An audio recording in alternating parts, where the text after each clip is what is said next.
What's up, my friends? I want to talk about some manga that I've been reading. I don't only read books, I read a lot of things. I look at all those things that I read behind me. And recently, I've been reading a lot of manga, actually, because I finally got an app reader on my phone that doesn't hate me and isn't garbage. I started this channel with a goal of getting people to be able to push their boundaries on reading, to be able to give people the tools to look at what they're reading and see other things that they might enjoy, to be able to analyze critically storytelling, but most importantly, to be able to be informed of things and be able to find their own things that they might love that they didn't know they would love before. Whether that's books in a new genre, or manga because you've never read one before, or a graphic novel because you were told comics are for nerds. Today, chef, I've prepared 3 dishes. I've got 3 manga that I've been reading recently that I think that you should definitely check out. In addition to doing these kinds of videos where I'm going to talk about a couple of manga, I might want to do individual videos on complete mangas, like, I don't know, maybe some JoJo's Bizarre Adventure parts, or maybe talk about some other longer form manga that have come to completion. I don't know. You think that'd be cool? If you think that'd be cool, hit that subscribe button to convince me that I should keep doing it. Hit that like button on this video. Let me know in the comments. Do all those things. And once you do all those, you can come back up here. Then we can start talking about the first manga that I want to talk about. And that would be Chainsaw Man. I have read all of Chainsaw Man. I read it in like 2 days. I zoomed through Chainsaw Man. Why? To be honest, Chainsaw Man is one of the freshest shonen manga that I have read in a long time. It's got its own pizzazz, its own style. Chainsaw Man is set in a world where if people fear something, there's a devil for it. Blood, there's a devil for it. Snakes, there's a devil for it. Sharks, yep. Grapes, yep. You can make contracts with these devils to gain powers or to summon them to use their powers. And these contracts come at various costs from you. The more people that fear a thing, the more powerful the devil for that thing is. The story follows our main character, Denji, a kid who has been living in poverty his whole life, who barely knows the experience of eating a whole meal. He ends up meeting the bestest boy in the world, Pochita, and he ends up helping Pochita by giving him some of his blood to keep him alive, thus making a contract with Pochita. He just wants to experience Denji live out his dreams. Chainsaw Man is a story thriving on unexpectedness. It's a story that takes you through twists and turns both in its plot and its characterization. But where it really shines is its subversion of tropes. It's a story that looks dumb, with a character that is dumb, who has a goal that seems dumb. But where Chainsaw Man gets you is it anticipates this exhaustion you have with these tropes. It anticipates that you'll accept the perverted protagonist. It anticipates that you'll accept Denji's tragic backstory as just kind of scene dressing for the beginning of this manga. It accepts the lack of culpability put on Makima for putting these teenagers in danger. Because all shonen protagonists are just teenagers jumping into danger, so that's the norm, right? Who cares? Fujimoto cares, and he wants you to care too. He's deconstructing tropes left and right in this manga. He's crafting beautifully complex characters with varying drives and goals and dreams, and he's constantly racking up the stakes, all while keeping this story fairly contained, which can be difficult for an epic shonen. They tend to get a little too large for themselves and collapse inward. Chainsaw Man does an amazing job at maintaining its scope so far. And I say so far because while the manga has completed, there is a part 2 that has been teased and should be coming out, I think, next year. But I do think that if you just read what we have out so far and then walked away from it, never having to pick up another piece of Chainsaw Man reading, I think you'll enjoy this story a lot if you liked anything of what I had to say before this. To finish off, Chainsaw Man is real good.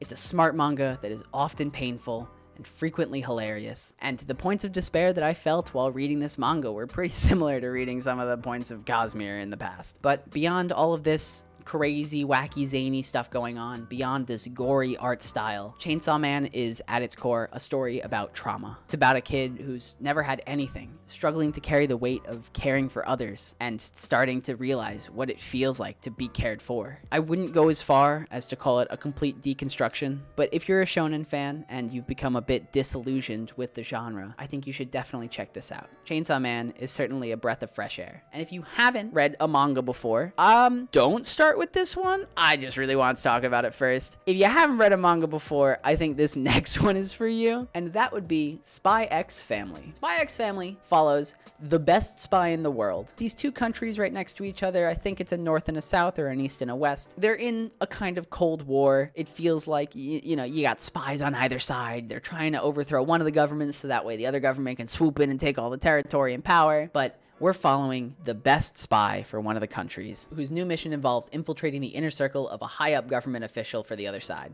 and to do some spy things. How's he gonna do this? He's gotta get a family, so that way he can get close enough through his kid to the school, so that way these families can meet, and then he can befriend this government official. The family he gets, he's gotta get a wife, he's gotta get a kid. The classic family, you know, dad who's a spy, kid who is government test subject, then thrown into an orphanage. She can read minds. She's like 6 years old and super cute. Dad doesn't know about this. What do you gotta get next after you get a kid? You gotta get a wife. You gotta get that heteronormative life. And so naturally, you gotta get this ditzy girl who also moonlights as a contract killer. Spy man also does not know about the contract killer part. Wife also doesn't know about the spy part. Daughter definitely knows about the parents though. And it really creates this Mr. and Mrs. Smith-esque story of them kind of being sleuthy around each other, but also trying to be the best parents they can for their daughter. These characters are extremely over the top. All the scenarios that they get thrown in because of that feel hilarious while also serious and very actiony at times, so it's pretty interesting. It's not super slice of life while still being a very slice of lifestyle story. And despite all of the hilarity and action that happens, this is also just a really touching family story, where all three characters just kind of learn to love each other,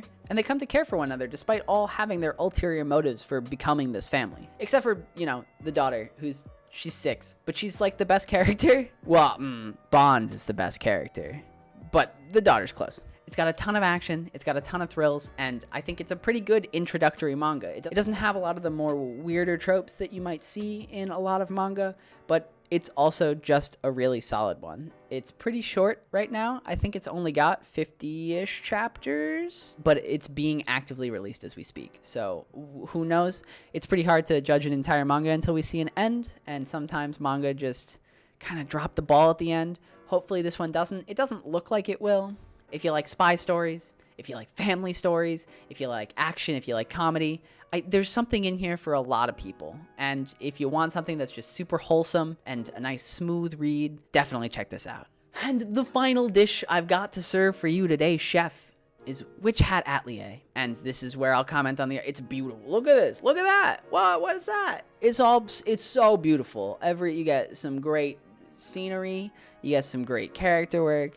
All of it looks great. Now, but what's this manga about? Why do we care about these pretty pictures? Hat Atlea takes place in a world where all magic has been hidden away from the public, and the public believes that only certain people can perform magic. But that's not the case. The Council of Wizards, or the group that decided to keep magic away from normal people, in fact, are just hiding the secrets of how to do it. And the way that you perform magic involves drawing.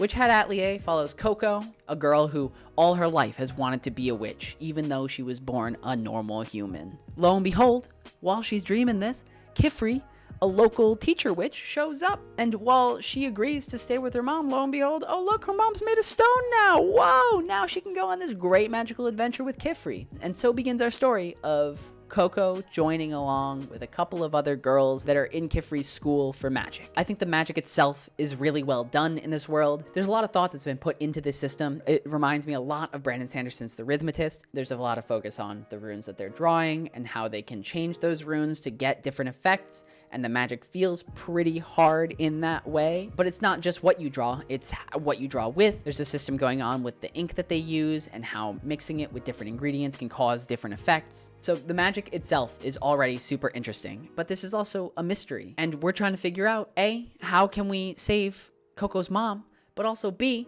Who's causing this? Why are they causing this? And Kifri's a little too sus, to be honest. We got so many questions in this manga. This manga does follow a couple of classic tropes that you're going to see if you're familiar at all with any kind of magical girl content like Madoka Magica. The dynamic of these characters is not all that different from any kind of magical girl content. Coco's your, classic protagonist, outgoing, super positive, doesn't know a lot, new to the world. Riche is your outcast girl.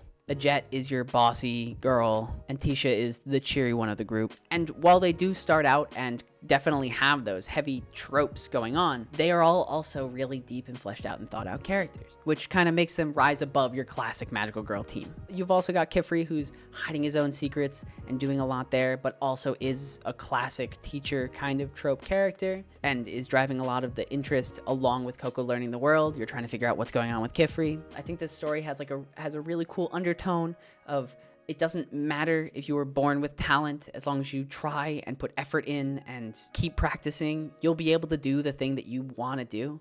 And while that's not the main theme is like magic is really cool or something. I don't know. Who knows? Am I critically analyzing this? Maybe not. I think the art alone is a good reason to read this book.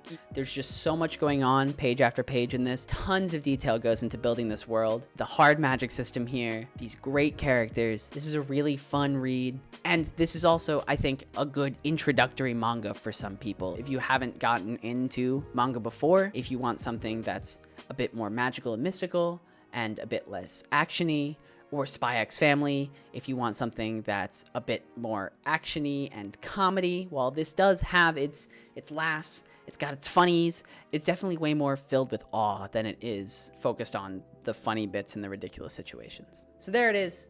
Those are the 3 manga that I read recently that I think way more people need to hear about, way more people need to read, even though they're all pretty big. Chainsaw Man's getting an anime pretty soon. We saw that Mappa's doing it. Have you read any of these manga? Let me know down in the comments. Do you want to hear me talk about any specific manga? Do you think I might like something? Recommend it. Tell me. I want to read more things. If you did like it, hit that like button. And if you haven't yet, hit that subscribe button. Thank you so much for watching this video. I'll catch you in the next one. And until then, stay lit.